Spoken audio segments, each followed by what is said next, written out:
Well, three-time Grammy award-winning singer Angie Stone has died. Stone died in a car accident after a performance last night in Alabama. She was a South Carolina native and a member of the hip-hop group The Sequence. During her career, she acted in several films and earned a #1 Billboard Top R&B hip-hop album. She was 63 years old. The family of a man who died in a motorcycle crash is still looking for answers. Nearly 8 years later, they're concerned about foul play. Our Ariana Meadows spoke with the family in an interview you'll see only on 7.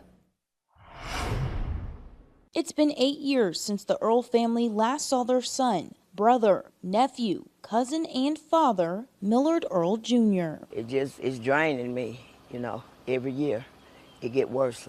It ain't getting no better. According to the Anderson County Coroner's Office, on July 22, 2017, Earl was riding his motorcycle on Highway 252 at Armstrong Road, where the road was closed for repairs. Investigators say Earl appeared to have lost control of his motorcycle and crashed into a large pile of gravel. He was found dead by construction workers. When they came and told me that, I passed out a little bit of everything, because I just couldn't believe that was him. The coroner's office says in the original investigation by the Honey and Pack Police Department, officers thought Earl was doing stunts on his bike. After further investigation, they now say they do not believe Earl was the type to do that. Junior don't do no stunts. He knew how to ride a motorcycle. He had a motorcycle, and he wouldn't have did nothing like that. So I'm thinking it's a foul play somewhere. His entire family has spent 8 years turning to the community for answers. They believe there's more to the story. The family vows to keep fighting for answers, and today they wear his face on their backs and release balloons in the sky to honor him. Fly high, Millard. No, that's right. They go mine going first. Missing you every day, boy. Yes, Lord. Good Lord. Mama love you, boy. Love you, son. The family asks anyone with any information, please reach out to the Anderson County Coroner's Office. In Belton, Ariana Meadows, 7 News. The family is still offering a $10,000 reward to anyone with information. Breaking tonight, severe thunderstorms took a turn for some homeowners in Greenville. 7 News' Lauren Miller was on the scene this evening of trees that fell on 2 homes.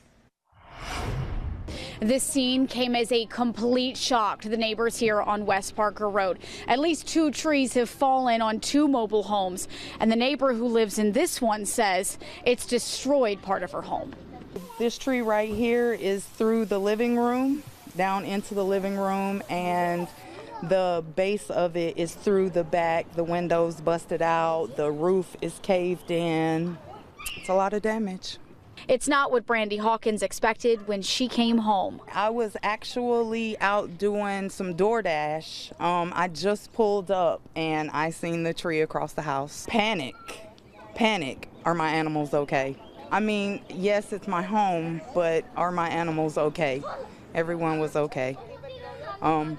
Don't know what I'm supposed to do. Brad Ballou, the battalion chief with the Parker Fire Department, says once storms rolled through, his department received multiple calls. We had that line of storms roll through between 6 and 7 o'clock. It did cause an influx of weather-related types of calls. Crews were stretched thin, he says. Automatic fire alarms were going off. We're responding engines to those. Cars and flooded roadways were, stranded. We had to respond out there for those. Just multiple power lines down, trees down the roadways, and then this one behind me with a tree down on the mobile home. But it wasn't long until neighbors started to clean up. Chainsaws started up and people worked quickly to remove branches leaned against their homes. The Parker Fire District says calls have settled back down and no injuries have been reported. In Greenville, Lauren Miller, 7 News. Quite a mess in so many areas. The Parker Fire District urges people not to drive through flooded roadways and not to approach down power lines during severe weather like we saw. Tonight, a man's behind bars in Anderson County. Deputies say he crashed into several vehicles and tried to outrun law enforcement. Those tense moments were caught on camera. Our Scarlett Lizjak gives us a closer look at what happened. I'm here on Whitehall Road where a law enforcement chase ended in a crash involving multiple vehicles. Early Monday morning, blue light, smoke, and debris could be seen on Whitehall Road in Anderson County, catching the attention of Jacob Brown, who was at a nearby gas station. Everything seemed fine when we come in and come out here, and several cops, posted up on each end, smoke coming out over here. I thought that somebody had ran into the building or something, and the building was on fire, but it ended up out in the middle of the road, turned over like a camper or an RV or something. It all started when deputies with the Anderson County Sheriff's Office noticed a truck hauling a camper with expired tags on Cayman Way. Deputies say they attempted to pull over the truck, but the driver did not stop. They say the driver sped up, swerving between lanes and hit a stop sign. Deputies say the driver then crashed into another truck, causing the camper to roll over and hit a minivan. But the pursuit didn't end here. The suspect got out of his car and took off across the road on foot. Those moments were captured on camera. That's crazy. Yeah. You can see a man running across the street, attempting to outrun authorities. He was eventually arrested by law enforcement.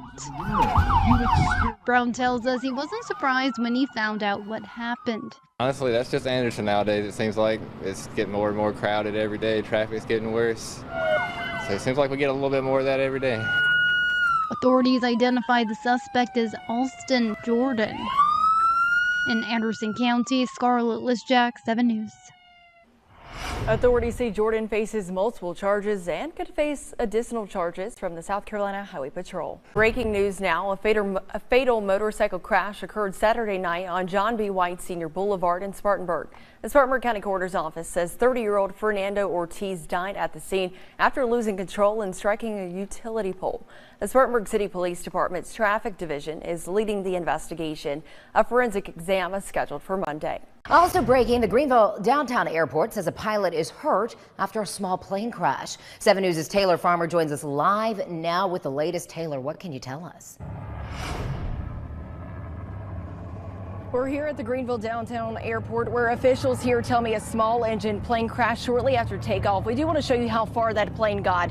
So we are here at the end of the runway, and it appears that the plane only got about 100 yards or so away. It went right over Woods Lake Road before crashing. Officials here tell me they do not yet know what caused this crash. You can see emergency response crews are on scene. They are currently investigating. I'm gonna get my photographer Jason Parker to zoom in on the plane here so you can see the damage. It is obvious there is damage on the front of the plane and the side of the plane. It's hard to see from back here how much damage there is, but it is obvious. We are told the pilot was transported to the hospital. His condition is unknown at this time, but he was the only one that was inside of that plane. We talked to the coroner's office. They have not been called, so that's a good sign. We are right here off of Interstate 385 as you approach Haywood Road from downtown. Woods Lake Road was closed for a little bit, but it is back reopened. We are still working to learn details. We have contacted the FAA to learn more, and as we learn more, we will keep you updated. For now, live in Greenville County, Taylor Farmer, 7 News.